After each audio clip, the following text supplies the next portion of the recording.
let me throw my theory out, and it's just a theory. I don't really believe it, but I like thinking about it.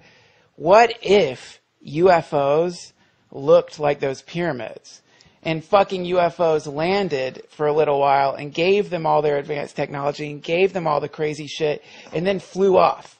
And so you're just going deep into the what if drawer. So, yeah, this is deep in the what if drawer. This is way underneath a lot of other what ifs. But like, so if you think about it, those fucking pyramids kind of look like they could be spaceships. Like whenever I think of spaceships, I think, why wouldn't it look like a pyramid? It could be a pyramid. So maybe fucking they were visited by advanced intelligence that looked like those pyramids. But still, the problem with the pyramids is not that. The problem with the pyramids is the incredible mathematical equations that are required to create something so perfect. There's 2,300,000 stones in the pyramid, the Great Giza pyramid, the Great Pyramid of Giza. That's think about how many fucking stones that is. It's a lot of stones. They weighed between 2 and 80 tons, and some of them, the ones from the King's Chamber, were cut from a quarry that was like 500 miles away. I mean, it's amazing, man, and they're perfectly put in place. You ever seen the King's Chamber?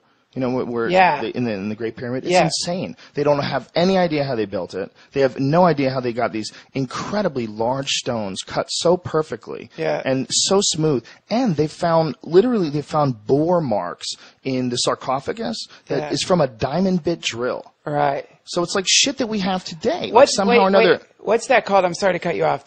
Just because it's another fascinating aspect of the stuff you're talking about, which is shit. There's a name for this kind of archaeology where people will find it's like you'll find batteries. Mm-hmm. You know what I mean? Or you'll find I'm thinking of cryptozoology, but I know what you're talking about. You'll find like something that there's no way that it should exist back then. It almost indicates time travel. Or something. Not time travel, but have you ever looked into Graham Hancock? Have you ever read any of his stuff? No, I know that. I want to give you Fingerprints of the Gods before you leave. It's one of my favorite books. And this guy Graham Hancock is an archaeologist, and he traveled all over the world looking at all these ancient civilizations and ancient structures, and studied all the different,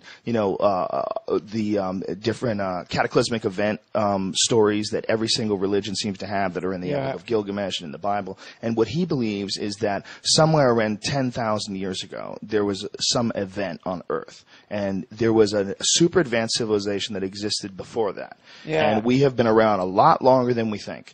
And that what the pyramids are literally is people rediscovering some shit that a super, super advanced civilization that had been reset many thousands of years ago. What we see, like when you see like the Great Pyramid and the Sphinx and all these things that they can't explain, the Sphinx enclosure, what we see is the proof that there was some sort of a super advanced civilization many, many, many thousands of years before where the archaeologists currently date to be, the time they built the pyramids. There's a guy named John Anthony West that has dedicated his entire life to trying to let people look at Egypt in a different way, and he believes that the Egyptian the drawings, the depictions of pharaohs, they go back over 34,000 years. But for whatever reason, conventional Egyptologists are unwilling to look at that kind of evidence. They don't want to look at anything that makes it seem like everything is all fucked up and there was some sort of an event that hasn't been documented, and the people that we think of as Egyptians maybe never even built this in the first place. They might have been like the people that moved into all this shit, and it's like this conversation we're having about the pyramid. Yeah, the Egyptians were having it too. I'm sure. Like, what the fuck is that? Right. Where did this shit come from? That? Exactly. People have been saying that for a long time. Exactly. We found it like secondhand. They found it first, and this guy Graham Hancock has traveled all over the world, taking all this footage of these incredible structures that people have made that map out the cosmos, that match constellations, and all these different societies. Yeah, like Machu Picchu. That fucking thing. Like how the fuck? They don't even know how anybody got anything up there. Yeah. They're like, these guys got these giant fucking stones up there where there's no air, and they built these incredible structures many, many, many thousands of years ago. Like they have no idea when, and they think that it might have even been been at a time where water was up there. Like, it's fucking nutty, man. When you really find out how much of these ancient structures and ancient civilizations, how much evidence there is for it.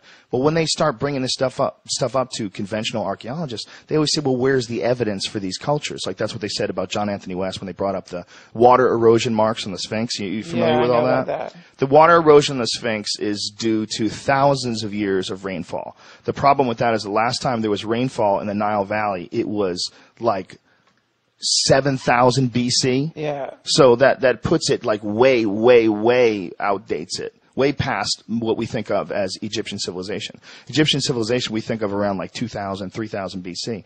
They're talking like 7,000, 4,000 years earlier than that. You know what I mean? I mean, this is pretty incredible shit. So these guys have discovered all these different things that point to the fact that it's much more likely that there was a far older civilization that disappeared. And so the archaeologists are all like, well, where's the evidence for this civilization? What? It's fucking right there. What else is going to be left? What else is going to be left after 10,000 years, man? You're going to get some stone. That's it. A car would dissolve into the earth. A building would fall apart and crumble. Everything has to be made out of stone. That's the only shit that's going to survive. Have you seen... And you know, I want to interrupt you, but you know when they first found the Sphinx in I forget which fucking pharaoh they attribute it to the guy who supposedly they think built the Sphinx, but it's in the hieroglyphs. It literally says that he was told in a dream that if he uncovered the Sphinx, he would go on to rule Egypt. He had to uncover it. You know why? Because it was covered in fucking sand. Right. They had to actively dig it out of the sand. Yeah. It was up to its head in sand. Right. Not only that, the head has been altered. Like, they know that the head used to be far larger and was much more likely the head of a lion. And then some pharaoh was like, I don't like that lion. I want my face up there, bitch. And so that's when they put his face up there. And more likely, it was one of the African pharaohs, because he has a face of a Nubian. The Nubians conquered Egypt in the end of the Egyptian Empire when everything fell to shit. Yeah. the Nubians conquered, and their pharaohs were much more African looking. Yeah, the point is, where we're both saying is, we're older than we way older. This Graham Hancock guy's a fucking genius, man, and his books are brilliant on this shit. And his wife's a photographer, so he has these incredible photographs of all these different things from all over the world, and it will absolutely convince you that at least this should be considered as an option, and it's not right now. Right now, everybody wants to think that everything they've been taught in school and everything they're teaching their students right now is the information, and it's very difficult to get them to relook at shit.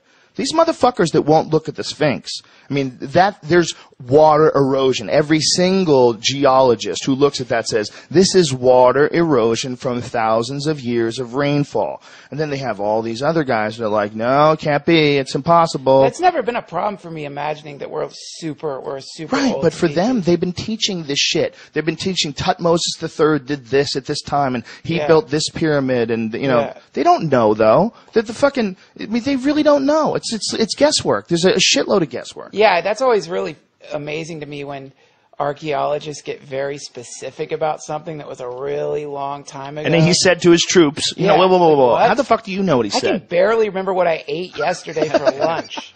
Exactly. Like, how are you diagnosing this shit? It's impossible. I talk about this when I talk about on stage, when I talk about how little we know about human beings. If I'm in a club that has like 200 people in it, I'll say, you know, there's 200 of us right here. What we represent, if we lived our entire lives, birth to death, and we added them all together, we represent 20,000 years. Just us. Right. Just the lives of 200 people. If you add them all together, birth to death, that's 20,000 years. Yeah. That's way more than we know about human history. Way, way, way more. Yeah. According to like conventional teaching or conventional thought, like 20,000 years ago, we were basically cavemen, right?